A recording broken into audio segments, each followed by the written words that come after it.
Shalom, salam sejahtera dalam kasih Tuhan kita Yesus Kristus buat jemaat sekalian, khususnya jemaat SIB City Life Church Kuala Lumpur. Pastor ucapkan selamat beribadah kepada semua jemaat Tuhan dimanapun Anda berada ketika ini. Saya percaya melalui kesungguhan, melalui kehausan yang ada di dalam hatimu, pasti Anda diberkati, dikuatkan, bahkan imanmu semakin dibaharui di dalam Kristus. Puji Tuhan, pada minggu ini kita dapat kembali lagi menerusi acara ibadah online. Kita sangat yakin bahwa ini adalah kesempatan yang Kristus telah berikan dalam hidup kita, di mana kita dapat menikmati, mendengar berita baik, mendengar firman Tuhan, memuji-muji Tuhan pada hari ini. Kita sadar bahwa semua itu karena anugerah Tuhan bagi setiap pribadi kita. Oleh itu jemaat Tuhan, jangan persia-siakan waktu yang ada pada kita. Kita harus manfaatkan waktu itu sebaik mungkin dalam hidup kita. Jemaat kekasih yang saya cinta dalam Tuhan Yesus Kristus, pada hari ini kita akan membaca satu bahagian firman yang terdapat dari Yesaya pasal yang ke-9 ayat yang pertama, ya. Kita akan terus mempelajari bahagian ini dan seterusnya dalam beberapa hari ataupun minggu yang ke depan ini, saudaraku, kita akan membahas lebih lagi, saudaraku, sempena Natal yang kita nanti-nantikan. Nah, kita baca bahagian firman Tuhan ini dalam Yesaya pasal 9 ayat yang pertama. Firman Tuhan berkata demikian: bangsa yang berjalan di dalam kegelapan telah melihat terang yang besar. Mereka yang diam di negeri kekelaman, atasnya terang telah bersinar. Haleluya. Sebelum kita bahas bahagian firman Tuhan ini, jemaat kekasih, mari kita berdoa terlebih dahulu. Saya pimpin kita di dalam doa. Segala puji, syukur, hormat, kemuliaan kami kembalikan kepadamu ya Tuhan, atas berkat limpah rahmat-Mu yang tidak pernah berkesudahan dalam hidup kami. Kami bersyukur pada hari ini karena kami dapat duduk mendengar firman-Mu ya Tuhan Yesus. Kami sangat yakin bahwa apa yang kami dengar adalah berita baik atau perkataan Allah sendiri. Oleh itu Bapa di sorga, kami mau siapkan hati kami dan merendahkan diri kami di kaki salib-Mu. Kami mau menerima kebenaran-Mu itu ya Tuhan dalam hati kami. Kami mau diubah, kami mau dibentuk melalui kebenaran firman-Mu. Hamba serahkan pemberitaan ini dalam tangan-Mu Tuhan Yesus. Segala halangan-halangan, pikiran-pikiran yang menghalang kebenaran firman masuk di hati kami, kami berdoa dengan iman, kami patah lumpuhkan kuasa itu. Roh Kudus yang memimpin, menyertai kami dalam pendengaran firman, agar apa yang kami dengar ini ya Tuhan, kami dikuatkan, diteguhkan melalui kebenaran-Mu. Hamba berdoa ya Tuhan, sertai pemberitaan ini dari permulaan sampai selesai. Nama Tuhan Yesus Kristus dimuliakan, diagung tinggi dalam pemberitaan ini. Haleluya. Dalam nama Tuhan Yesus kami naikkan doa syukur kami. Amin. Amin. Puji Tuhan, saudara kekasih, melalui pembacaan firman ini kita masih membahas tema yang sama, ya. Tema yang menjadi fokus kita dalam Natal pada tahun ini, yaitu Kristus, Yesus Kristus, harapan bagi dunia. Saudara kekasih dalam Tuhan, pada minggu yang lepas kita telah mempelajari bagaimana Kristus itu menjadi harapan bagi kita. Karena Kristus ataupun melalui Kristus sahaja, saudaraku, dapat memulihkan hubungan yang telah rusak, hubungan antara manusia dan Allah yang telah rusak diakibatkan oleh karena pekerjaan iblis dan keegoan manusia yang pertama, saudaraku, itu yang menyebabkan rusaknya hubungan. Nah, Kristus sebagai harapan bagi dunia, dia memulihkan hubungan itu. Dan Kristus juga dikatakan pengganti kutuk dosa yang sebenarnya harus kita tanggung. Kita telah mempelajari 3 perkara, saudaraku. Yang mana melalui kutuk dosa itu, saudaraku, kita sebenarnya dihukum. Tetapi karena kasih Tuhan, Dia telah membeli kita dari tempat penjualan budak. Dalam arti kata, saudaraku, ketika hidup kita masih berdosa, kita dikuasai dan dikontrol oleh dosa itu. Oleh karena Kristus mengasihi kita, Dia membawa kita kembali. Dia telah membeli kita, lunas dibayar. Dan seterusnya, saudaraku, dikatakan Dia telah membawa kita keluar. Bukan hanya sekedar Dia membeli kita, tapi Dia membawa kita keluar dari perbudakan itu, sehingga kita tidak lagi menjadi budak ataupun menjadi hamba, tapi kita menjadi pribadi ataupun orang yang merdeka di dalam Kristus Yesus. Dan seterusnya, Dia telah membayar kita bukan dengan uang ringgit, tapi Kristus telah membeli kita dengan harga yang lunas dibayar melalui darah Yesus Kristus sendiri. Saudaraku, betapa berharganya hidup kita di mata Allah. Ya, berharga sekali kehidupan kita. Itu sebabnya, saudaraku, kita jangan mempersia-siakan kehidupan kita, kesempatan yang Kristus telah berikan kepada kita. Saudara, kembali kepada pembacaan pada hari ini, dikatakan bangsa yang berjalan dalam kegelapan telah melihat terang yang besar. Saudaraku, dalam bahagian ini Yesaya telah memberi satu sinar harapan, sinar baru kepada umat Israel ataupun bangsa Israel, di mana, saudaraku, Dia memberikan satu penekanan kepada mereka. Karena pada waktu itu, saudaraku, bangsa ini masih terikat dengan penyembahan-penyembahan berhala, penyembahan-penyembahan yang bertentangan dengan Allah. Oleh itu, Yesaya berkata dalam ayat itu, ya, dalam Yesaya 9 ayat 1 dikatakan, bangsa yang berjalan dalam kegelapan telah melihat terang yang besar. Saudara, ini adalah suatu harapan yang baru yang Yesaya berikan ataupun beritakan kepada umat Israel pada waktu itu, saudaraku. Mereka yang diam di negeri kekelaman, atasnya terang telah bersinar. Saudara, harapan yang diberikan ini sungguh luar biasa. Harapan yang mana tidak dapat dilakukan oleh manusia biasa. Karena hal ini hanya dapat dilakukan oleh satu pribadi yang bernama Yesus Kristus.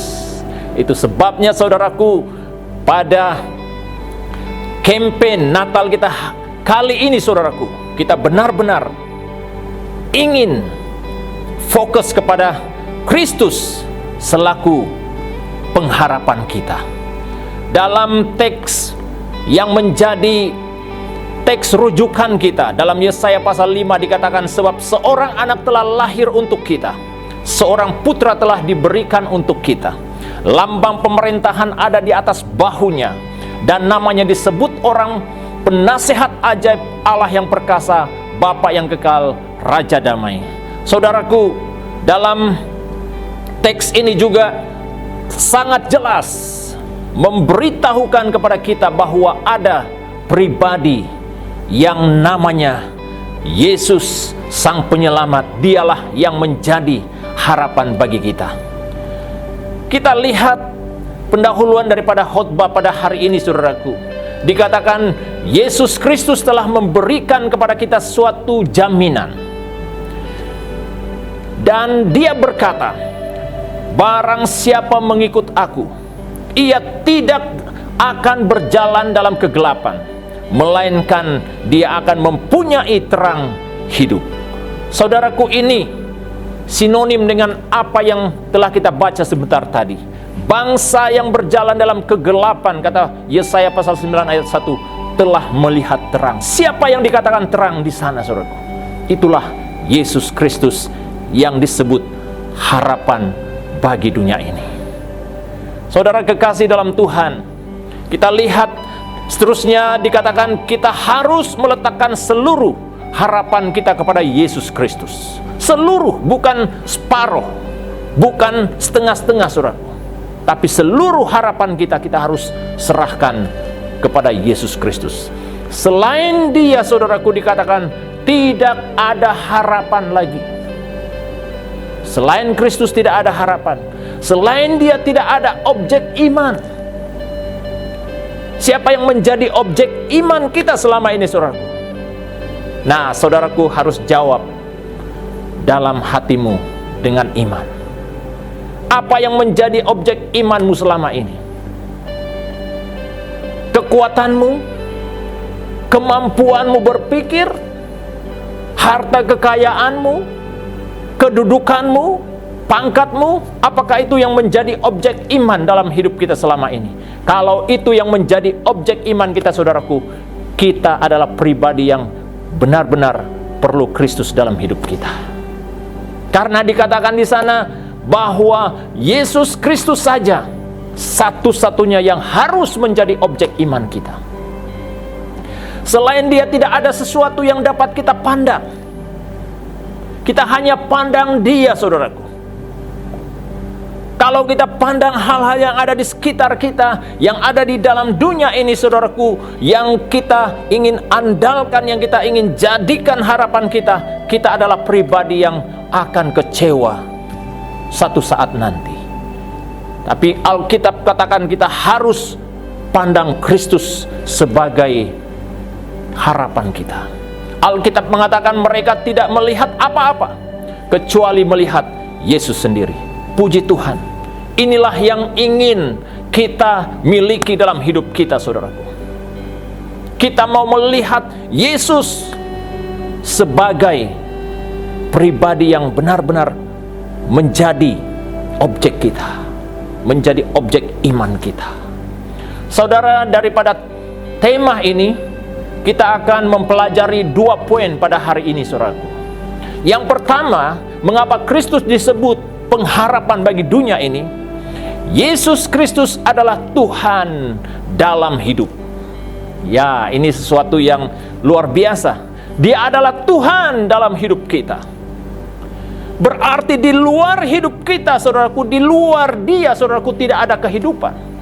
Hanya di dalam Dia kita memiliki hidup itu. Kita boleh rujuk ayat dalam Injil Yohanes pasal yang pertama. Saya akan baca ayat ini. Dalam Injil Yohanes pasal yang pertama ayat 4 dikatakan, dalam Dia ada hidup, dan hidup itu adalah terang manusia. Puji Tuhan, dalam Dia, saudaraku, ada hidup. Berarti di luar Dia, di luar Kristus, saudaraku, tidak ada kehidupan. Itulah sebabnya mengapa Dia disebut pengharapan bagi dunia. Karena Kristus, di dalam Dia, saudaraku, ada kehidupan. Hidup berada di dalam diri Kristus yang tidak bergantung dari ciptaan. Dia tidak bergantung daripada ciptaan itu, saudaraku, karena Dia sendiri adalah penciptanya. Ya, Dia adalah penciptanya. Dia tidak bergantung dengan ciptaan itu.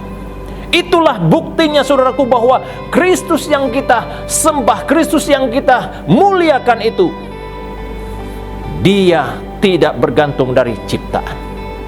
Saudaraku, hari-hari ini kita hanya bergantung dengan apa yang ada di sekitar kita.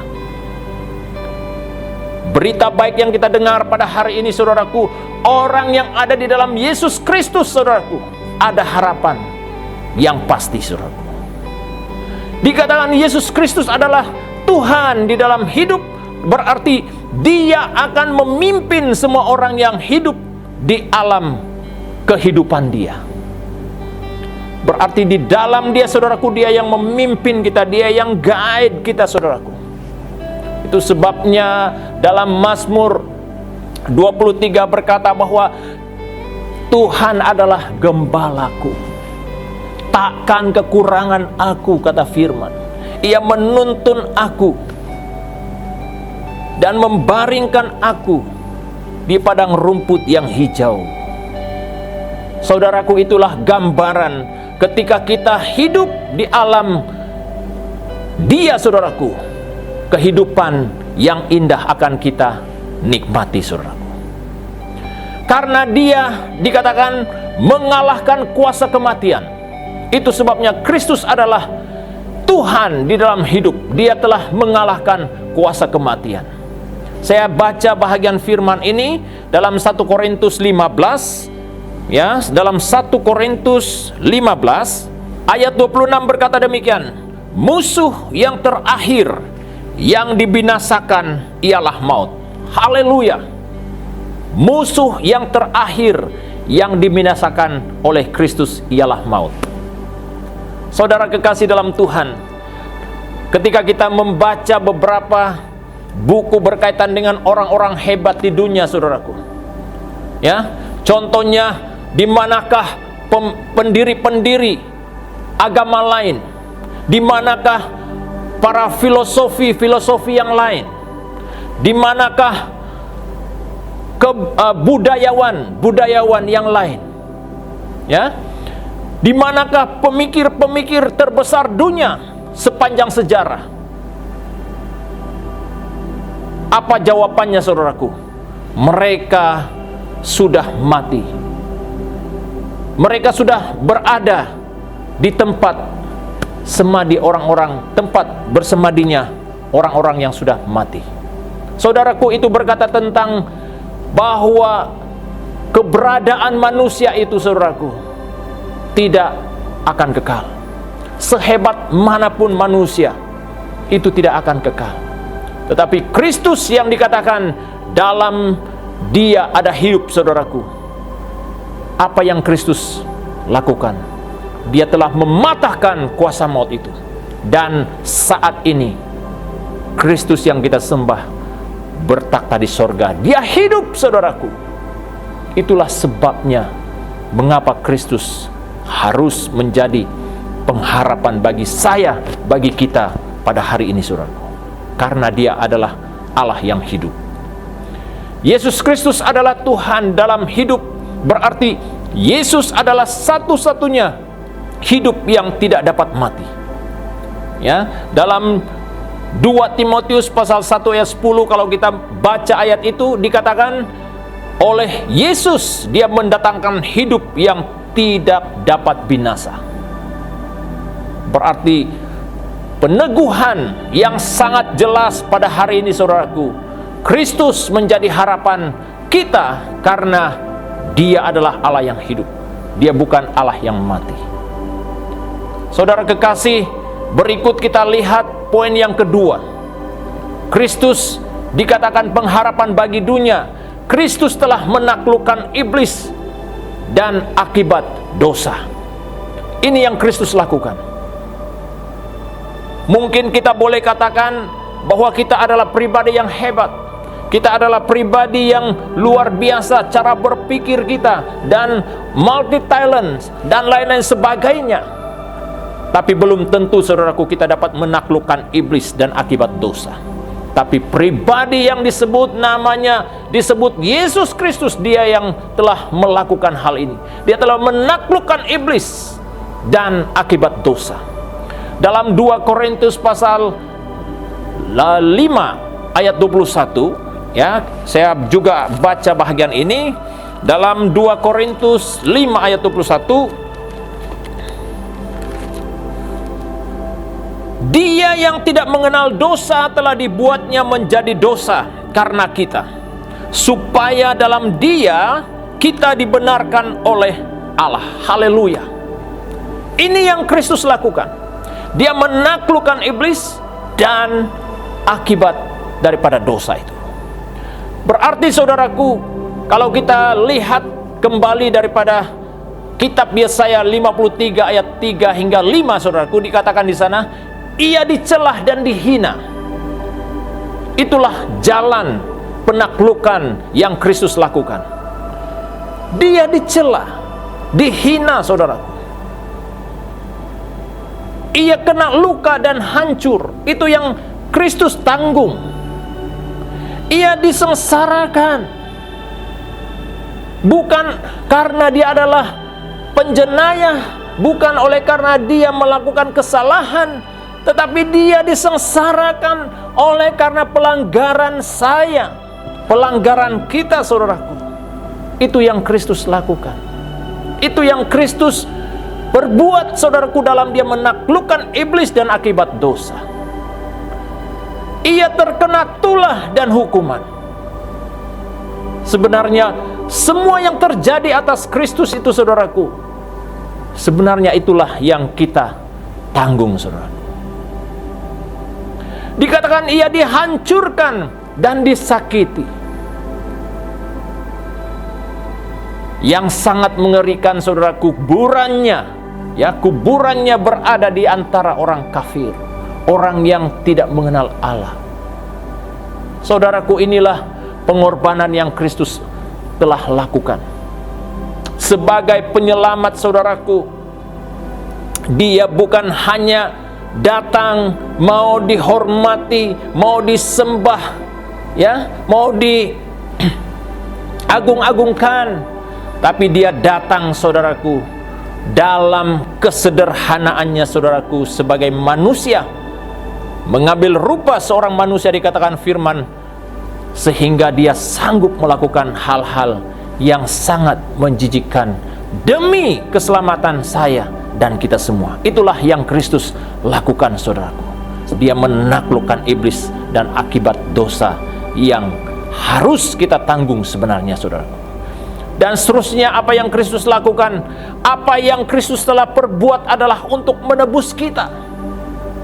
Kristus datang ke dunia ini, saudaraku,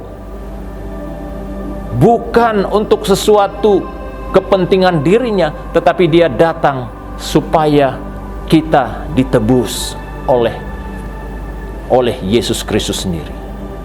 Dikatakan dalam Roma pasal 3 ayat 23, semua manusia telah berdosa. Saya adalah orang yang berdosa. Kita semua adalah orang yang berdosa.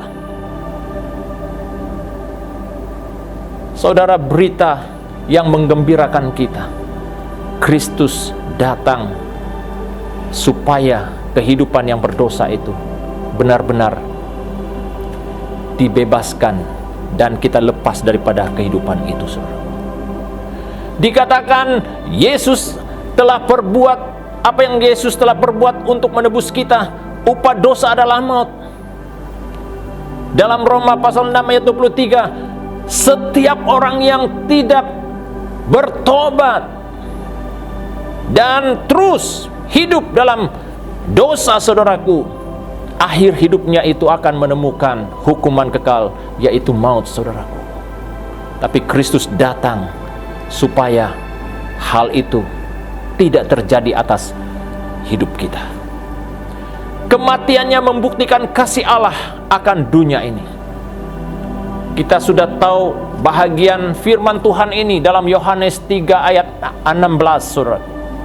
Karena begitu besar kasih Allah akan dunia ini, sehingga ia telah mengaruniakan anaknya yang tunggal, supaya setiap orang yang percaya kepadanya tidak binasa, melainkan beroleh hidup yang kekal. Puji Tuhan, inilah yang Kristus lakukan, saudara. Hal-hal yang di luar kemampuan manusia, Dia lakukan semuanya untuk kepentingan kita, supaya kita tidak dihukum oleh karena dosa ataupun akibat-akibat daripada dosa itu sendiri, saudara. Akhir daripada khotbah ini dikatakan tidak ada harapan lain di dalam dunia ini selain Yesus Kristus.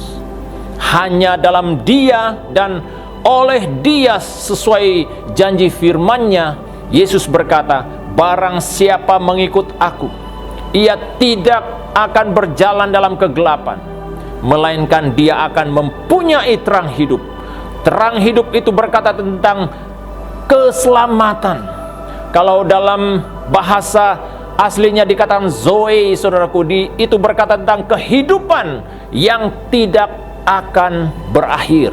Itulah yang Kristus lakukan dalam hidup kita.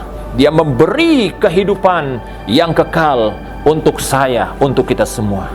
Jemaat Tuhan yang saya kasihi dalam Tuhan Yesus Kristus, saya mengharap agar dalam kita menantikan hari yang indah, hari yang menggembirakan, Natal yang kita nanti-nantikan, kiranya berita yang kita terima dalam perayaan ini, saudaraku, benar-benar mengubah hidup kita. Karena untuk itulah kita ada hari ini, karena Kristus telah membayar harga yang mahal melalui darahnya sendiri. Itulah sebabnya, saudaraku, mengapa Kristus disebut pengharapan bagi dunia ini. Karena hal itu Dia lakukan karena Dia tahu bahwa manusia tidak dapat menyelamatkan dirinya sendiri, hanya melalui jalan Yesus Kristus sendiri yang telah menyerahkan hidupnya, dan kita memperolehi jaminan kekal di dalam Dia. Demikian firman Tuhan pada hari ini. Kiranya jemaat Tuhan diberkati, dikuatkan, diteguhkan melalui kebenaran firman Tuhan ini. Jemaat yang dikasihi oleh Tuhan Yesus Kristus, sebelum saya serahkan waktu ini kepada tim yang melayani, pertama saya juga menggalakkan jemaat Tuhan terus mengikuti pemberitaan firman dalam setiap minggu. Walaupun kita tidak hadir di gereja secara fisikal, tapi ketika kita mengikuti ibadah dengan hati yang sungguh-sungguh, pasti hidup kita mengalami terobosan, mengalami breakthrough di dalam Dia. Jemaat Tuhan, sekali lagi saya berterima kasih kepada Anda semua atas sokongan doa yang Anda naikkan kepada Tuhan untuk pelayanan Tuhan di gerejanya, di SIB City Life Church Kuala Lumpur. Kiranya Tuhan berkati hidupmu melalui komitmen yang kau tunjukkan. Demikian juga melalui sokongan, baik itu melalui materialmu, pemberianmu, persepuluhanmu, janji imanmu, pemberian kasihmu. Kita yakin Tuhan pasti akan berkati hidupmu dan menggandakan berkatnya dalam apapun yang engkau usahakan. Bagi Anda yang masih belajar, teruslah kuat, teguh dalam iman percayamu. Letakkan seluruh harapanmu kepada Dia, kepada Yesus Kristus, Sang Pengharapan kita. Jemaat sekalian, mari kita berdoa. Sebelum waktu ini saya serahkan kepada tim, mari kita datang dalam doa kita. Segala puji syukur, hormat, kemuliaan kami kembalikan kepadamu ya Tuhan, atas berkat limpah rahmat-Mu ya Tuhan dalam ibadah kami pada hari ini. Terima kasih Bapa di surga buat firman-Mu yang sudah kami dengar. Kiranya kebenaran-Mu ya Tuhan akan mengambil tempat yang utama dalam hati kami. Bapa, hamba berdoa kiranya Tuhan setiap jemaat-Mu yang telah mendengar firman ini ya Tuhan dikuatkan, diteguhkan iman percaya kami.